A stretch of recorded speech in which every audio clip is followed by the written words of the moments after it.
The president said today more than once, he talked about seeing the first signs of trouble 22 days ago. I'm going to play for you part of the problem with that. Here is the president 29 days ago.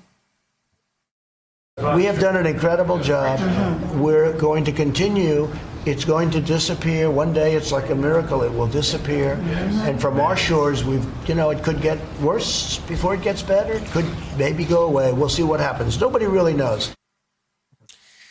Jonathan, again, today he said the quiet part out loud. If you're one of these governors facing a pandemic, needing help, you have to show appreciation.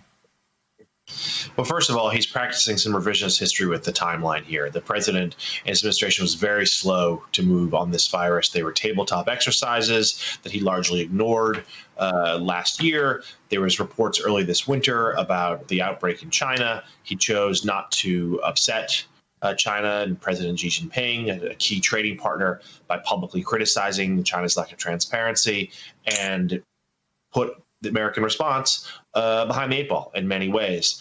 And what we've seen now is today was a very revealing moment because it sort of outlined where we are. And there's a real tension here between the federal government and the states, the governors who are on the front lines. And my colleagues and I at the AP have been writing about this all week before the president said it out loud today. The idea that they are trying to navigate this sort of unprecedented global health crisis while also navigating an unprecedented president, one who is consumed with the cable news coverage of how this is going and how the federal government's response to the pandemic is being perceived. And he's particularly watching how he's appreciated or praised.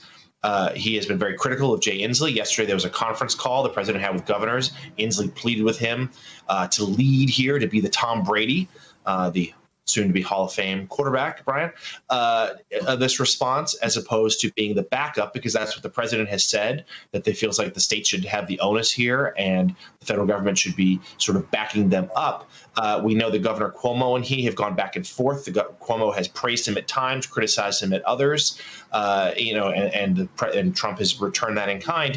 And we are seeing here that there's a real uncertainty in state houses across the country, like that what the right approach is. Do they get on TV and criticize the president, try to get his attention? Maybe that will spur him to act. Or if they do that, will they engender his wrath and perhaps not get these vital pieces of medical equipment they so desperately need?